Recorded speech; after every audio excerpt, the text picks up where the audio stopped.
not often you hear the word kind when it comes to politics these days.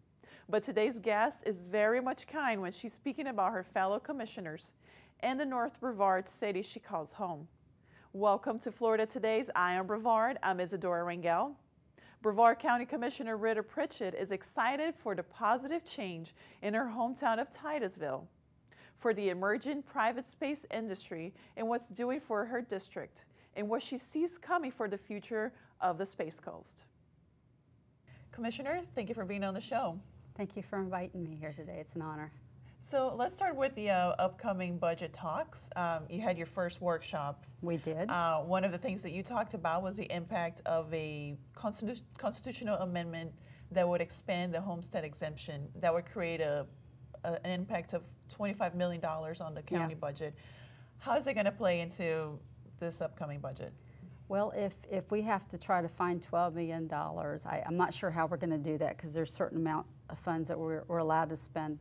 Most of the chunk of it goes to the sheriff's department, or it's already encumbered in other areas. So that's a real impact on the budget. So I don't know if we're going to not have a choice but to up the millage, which would be the same amount of revenue.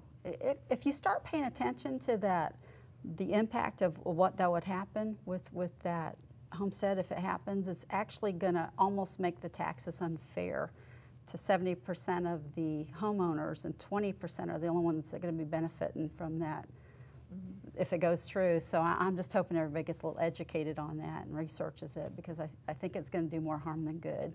And sorry, so it is $12 million, not $25 million. Yeah, I misspoke. I apologize. So let's explore a little bit of the options, upping the millage rate. If you don't do that, then you got to start looking for places to cut, right? Anything jumps to mind? We chopped the budget so heavily. Over the last 6 years, I've watched them. They had to chop the budget because of the great economic downturn that we had at the time because of the banking mess and the homes. So it's pretty tight right now. And when I look through it, I'm an accountant. When I look through it, they're doing a pretty good job. So to cut more off, you're going to drastically have to cut services.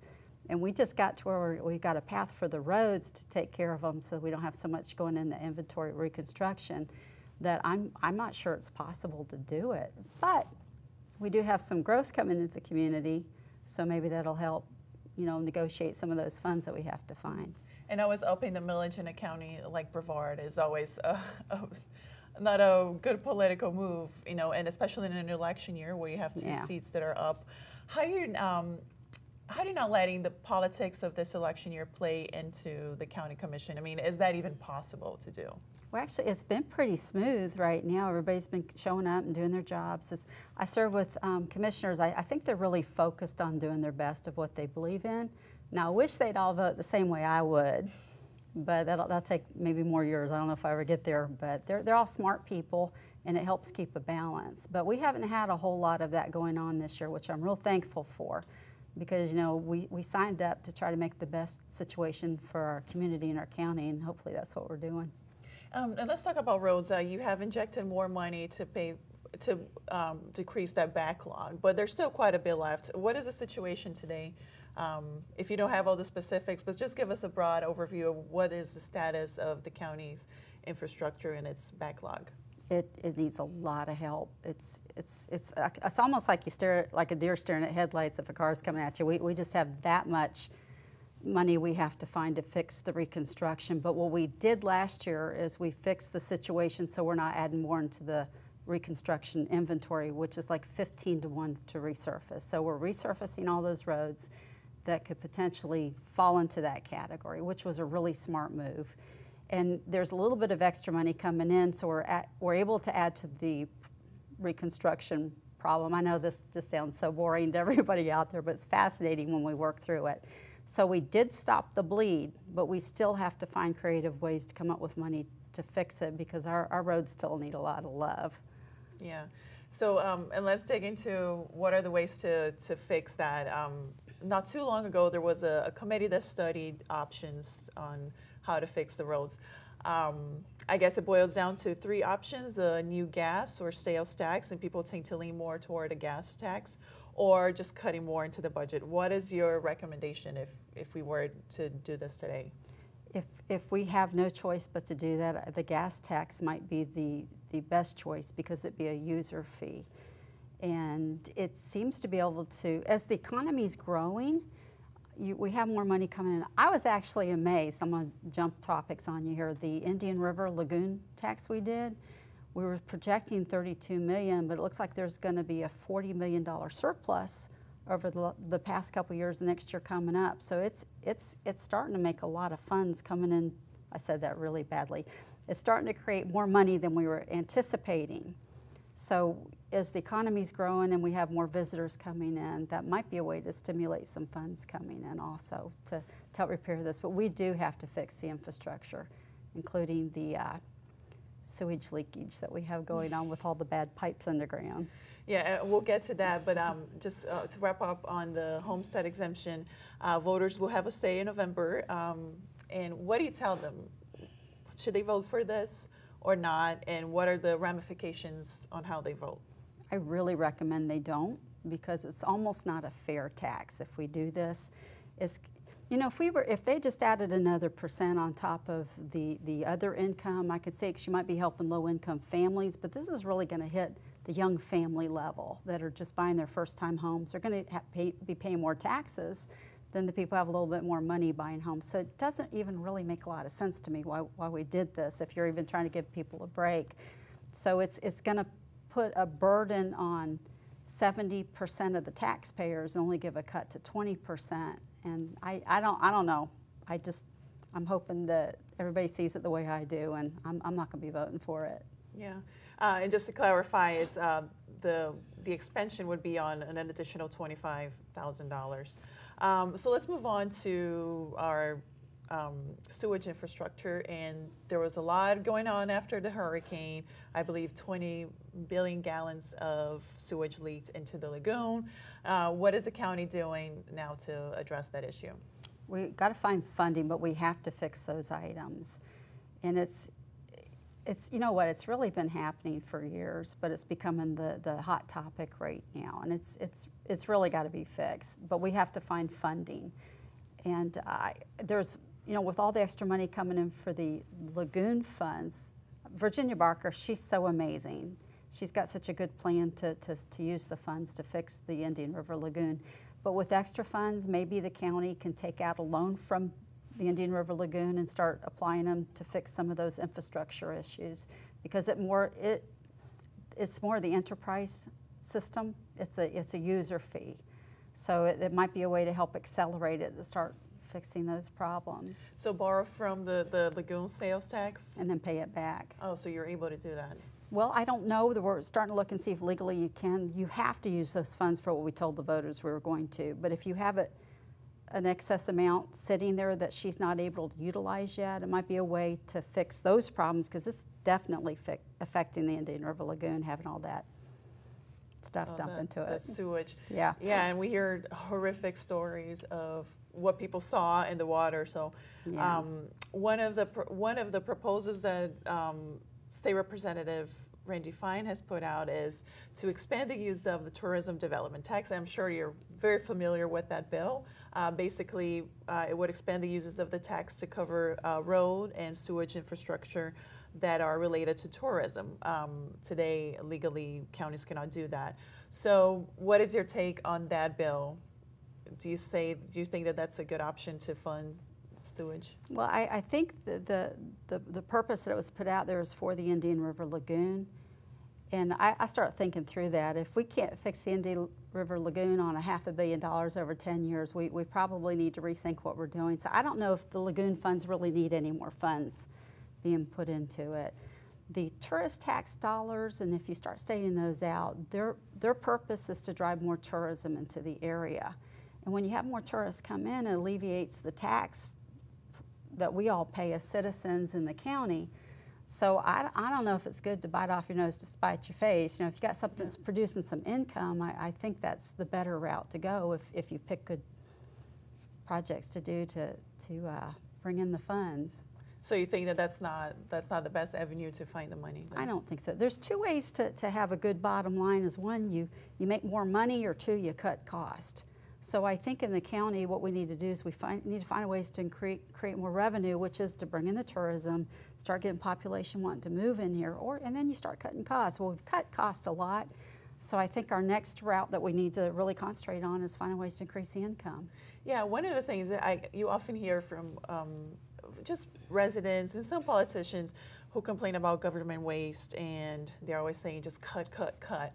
I imagine it's very easy to say that when you're not an elected official, but has your perception of the budget and cutting costs changed since you've been on the commission? And how do you explain to people that it's not that easy to just cut and cut and cut?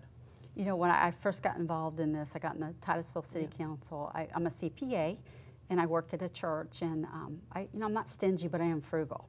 So I thought, I'm going to jump into this and see if I can help find a way to stimulate the economy a little, what we can do. And the budget had been cut so low, employee morale was so bad at that level because there was just no hope. So, we had to start becoming brokers of hope, of good things coming in. And I started watching the county do the same thing with their budget. And after a while, you cut it so low, there's nothing left. And, you have to make an investment to have a return on investment. So, we have to start investing in our own community. So I just don't know if there's many places left to cut unless there's something that we're doing as a county that we feel no longer is viable for what the citizens want, then we should cut it. But I think we're about there right now.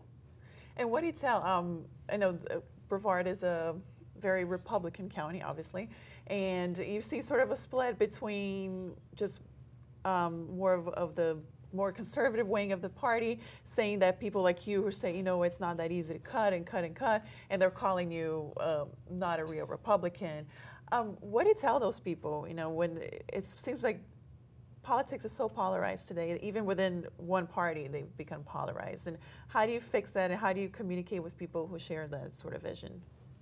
Years ago, I studied the book Stephen Covey's 7 Habits of Highly Effective People, and you got to listen, and then you got to seek to be heard. So I think I'm doing my best right now trying to listen to people and hear what they're saying. And everybody's been frustrated in the past, but we just got to quit being angry. And I don't think there's two people that think alike on anything. So I don't know, if you find someone that thinks just like you do, perhaps one of you aren't necessary. So I think the different thinking, and and I am Republican. I love the competitive market, and there's many values about that I love, and I always loved Ronald Reagan. But we've just got to have some common sense in this. This isn't your daddy's politics. We're not where we were in the '60s. Things we did in the '60s are not going to work today, and you've just got to make good decisions moving forward. Things have changed so much. People fuss about if I can go here right now, the incentives we've done for we've done for the economic development. Well, if we hadn't have done a few of those things, we wouldn't be where we are right now with a lot of new companies coming in and all the new jobs. So, you can't do what you did in the '60s anymore and expect it to work. Yeah, how do you defend economic incentives? I think there is this philosophy that people will move here regardless of economic incentives, and they're just looking for a government handout. Being that you are involved in these decisions, how crucial are economic incentives in attracting companies? For the time period, I think when I've watched us doing, we started the North Brevard Economic Development Zone in District 1, and it really worked. If you would have seen Titusville in the North Brevard area before we were able to start using this, 60 Minutes did a special on us. It was heartbreaking. But the community pulled together, and we started finding ways to try to entice companies to come in, and they just weren't coming in. Nobody wants to jump on a burning ship. They all want to move into something that's alive and well. And these things have worked. They've started stimulating the economy, and businesses are starting to move in, and it's really starting to happen. And as far as them coming here anyways, I was at a TPO meeting a few weeks ago, and they had noted that the state of Florida's population is decreasing, but Brevard County's is increasing. So eureka, something here is working. And what's behind that?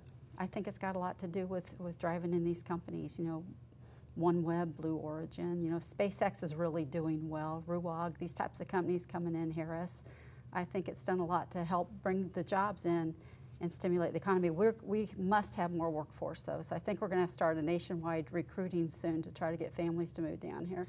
Yeah, and I've written about that and how hard it is for some companies to attract young professionals, such as myself, so I have a vested interest in this.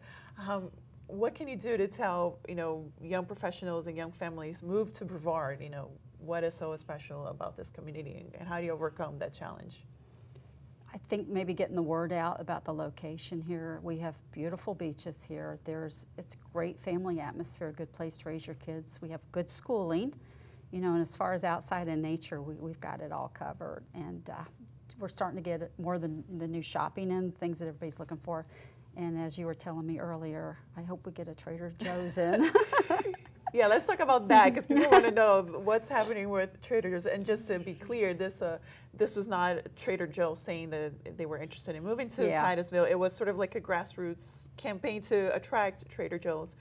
Do you have any insight on what's going on, and if there is a chance we might get a Trader Joe's in Brevard? Well, if we have anything to do with it, we'll go for it. I know Jessica's been working real hard on it. She's one of your journalists, and I think she does a great job, great personality, and I love her passion. So we're going to jump on board with Jessica and see if we can't work something out, see if we can't entice one here.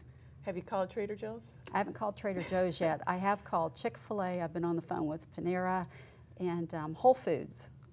I'm waiting for Whole Foods. Well, I live in Suntree, so maybe if they want to move into Viera, but I'm sure you would like one in Titusville. And what do they tell you? I mean, I know you're so close to Orlando, a lot closer than Suntree, for example. So I imagine that becomes an issue for Titusville, right? Well, a lot of times I hear they're still working on the market in Orlando.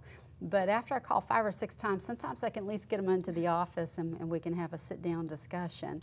So it's getting closer and closer all the time. We're starting to get the population. And, a couple of these places are starting to move into Merritt Island. So I think for them to be able to bring supplies into them in District 1 might be able to help that out a little bit. I'm doing everything I can to talk them into coming, because certainly the community does want them. And it brings in the millennial age too, which we need to have, because they bring in more children and it keeps the cycle of life going. Were you upset when Chick-fil-A settled for Merritt Island? No, because I'm thinking I might get them in Titusville now.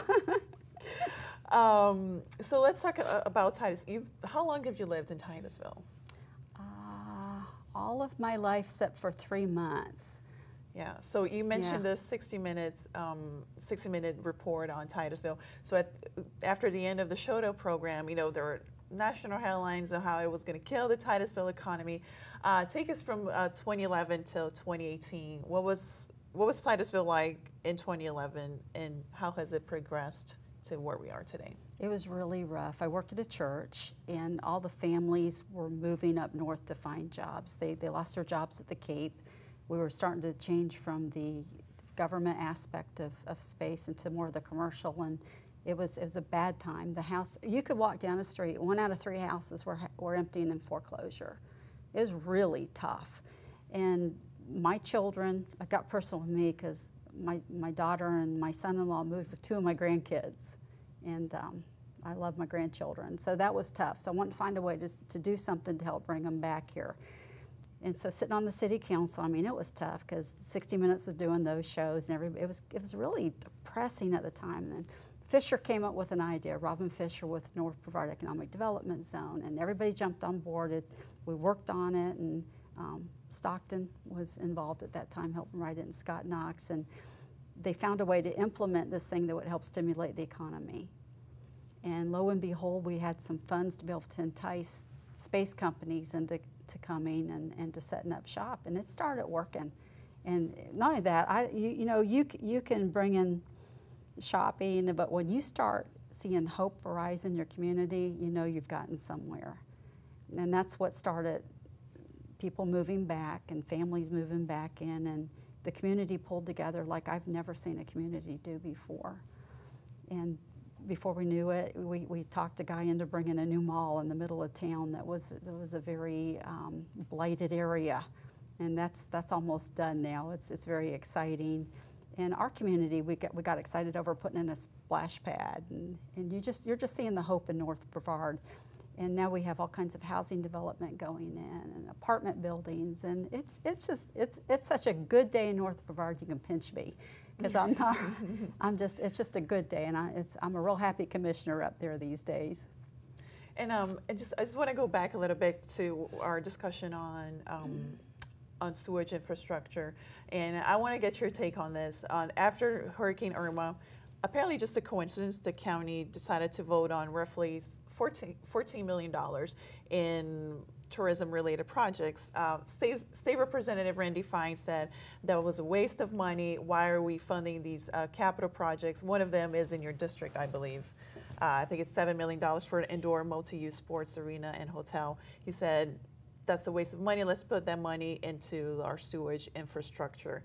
How do you defend your vote as a commission on these $14 million in capital projects? Okay, well, the USSSA moved into Vero a while ago, and they took over that big empty stadium that we had. And you know, we were watching it, but I was involved in youth sports growing up with girls softball, and we used to travel all over the country, so I knew this would be a good thing. And sure enough, he's got all these tournaments coming in. I think he just won the Women's World Cup tournament coming up, and he's filling the hotels. He built 15 more softball fields out there. He's expanding. I mean, this is the real thing. He was over at Disney for a while, and he traveled. He brought the whole USSSA over here. So I think this is a great avenue for tourism in our county. It's family tourism, so it brings the families in, which is the type of tourist that you enjoy having. They're good for the community. So as far as Titusville, we don't have beaches up there. Government kind of took our beach to do space launches. So I have to, as a community, we have to figure out some way that will draw tourism into our area. So we were talking with the USSSA, and he said, what we really need is some type of indoor venue where they can host the girls' cheerleading competitions and basketball competitions. He said there isn't any. And he said pretty much, we could pack this out 52 weeks a year.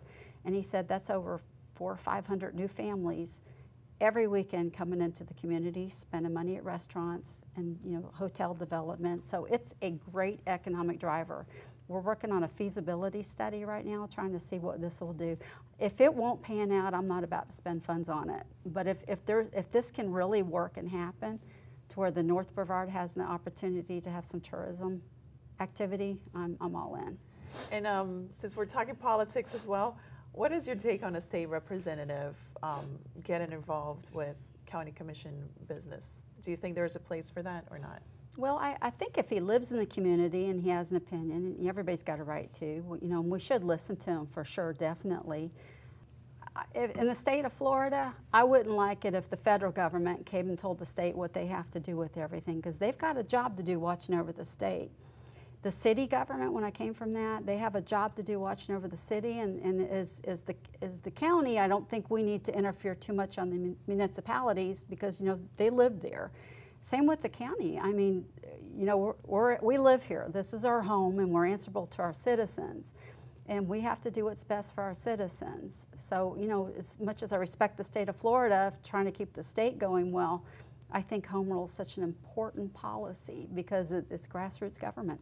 Yeah, and you've seen a lot of efforts in the legislature to take away more home rule and several bills, and I think fortunately some of them have not come to fruition.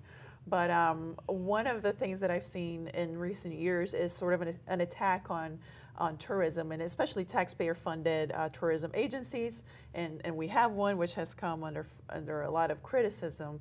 What do you think about that? Is there a role in government to promote tourism? Because it's similar, like in past years, this was just a given that you would have agencies that would use taxpayer money to market different parts of the state. What do you think about this sort of attack on tourism? Again, what we did in the 60s is not going to work now. And if every other state is using this type of avenue to attract tourists, if we don't do it, they won't show up. People go to what they see. I mean, multimedia it's out there. It's in the palm of your hand now. And we have to use all the avenues that we can use for marketing this great state of Florida and getting them here in Brevard County, because I think it's the best place in the state. So we have only a couple of minutes left, but I want to hear from you. What have been your biggest accomplishments on the commission, or just as an elected official in general? Let's spend that a little bit, and your biggest disappointments. I've been very honored to get to work with many great people over the past 6 or 7 years to bring us back to this place where we are in the economy. It's definitely, it hasn't been my brainchild, but I haven't messed it up. So that's been a real delight watching us recover again economically and seeing our county recover. And I'm very excited to see where we're about to be in our future. Brevard County is doing great. We're in a better place right now than we've probably been in 10 years. And I can't wait to see what the future holds in store for us as we move forward. I think we have great potential here. And any disappointments or things that you feel like you still have to do as a commissioner? Get my grandchildren back into the state. Where do they move to? North Carolina, and it's so beautiful up there, and it's so family oriented and so many millennials. So it's got me kind of, you know, thinking we need to get the millennials back into this area. And what can, you know, we talked Get so you much. a Whole Foods. Yeah. Aside from getting a Whole Foods, you know, obviously we talk about the free market and those forces, you know, they dictate so much, but what can the county commission do to expedite that? It seems like we're on the cusp of bringing more millennials here, or maybe am I being too optimistic? No, I think you're right. I think the jobs that are becoming available here in this area will be attracting a lot of the millennials here. I mean, the space jobs, and it's so much fun to work in space. And we have a lot of supporting jobs, you know, making the satellites. And even I think Florida Power and Light's looking for linemen still. So there's a lot of opportunity here, and you can't beat the weather and the beaches. So I think if we get that Trader Joe's and the Whole Foods you're talking and about. And the Whole Foods, yeah. and another Chick-fil-A. Yeah. Commissioner, thank you so much for joining us. Thank you. You've been delightful. Thank you. Well, that's our show for today. My thanks to Rita Pritchett for joining me in the studio. If you have questions about the show, please email me at irangel@floridatoday.com. Be sure to join us again next week right here on WEFS and floridatoday.com, and look for our weekly Eye on Brevard podcasts on iTunes, Google Play Music, Stitcher, or SoundCloud. Thanks for watching, and we'll see you again next week.